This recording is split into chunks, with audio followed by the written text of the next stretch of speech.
but she was brash. She was like, we're going to induce. Your water hasn't broke. And I was like, my water broke. And she's like, no, your water hasn't broke. And we're going to induce this baby right now. I mean, that's the way she was talking to me. And you got to understand that I'm already ashamed. I'm already feeling scared. I'm already not knowing what's going to happen. I'm already by myself. I didn't have anybody there. And she wouldn't listen. She wouldn't listen. They had the students there, and they were all taking notes. And I got up off the bed. I left. You got to go in a room and make people feel like they're the only person in the emergency department. And that's really hard when you have like 35 patients waiting, many of whom are really, really sick. Give somebody some respect, I guess, because a lot of people, they'll look at you like, oh, look at this guy. He's wearing a bandana. He has long hair. He looks rough. He has some tattoos. He's probably a drug addict. You know what I mean? I've been treated like that in an emergency room in Carlsbad, New Mexico. I was in there. I had like a cyst on my leg. It was this thing that was coming out of my side.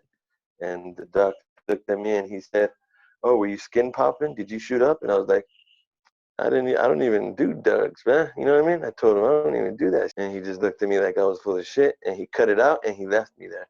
And then I was there just laying there, and then a nurse lady comes in and says, oh, what's going on here?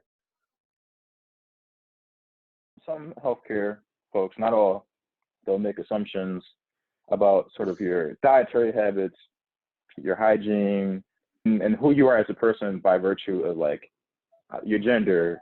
In my case, I feel like it was my race and my zip code. And so I felt like I was sort of tolerated, but not appreciated or not respected, if that makes sense. She's like, I told him I had pain here and he gave me antibiotics and off he went. And I was so livid because I was like, you had to ask for like 2 questions, you know, and then you would have been able to figure it out. And people make mistakes all the time, but the way she described the interaction with the doctor just made me so upset.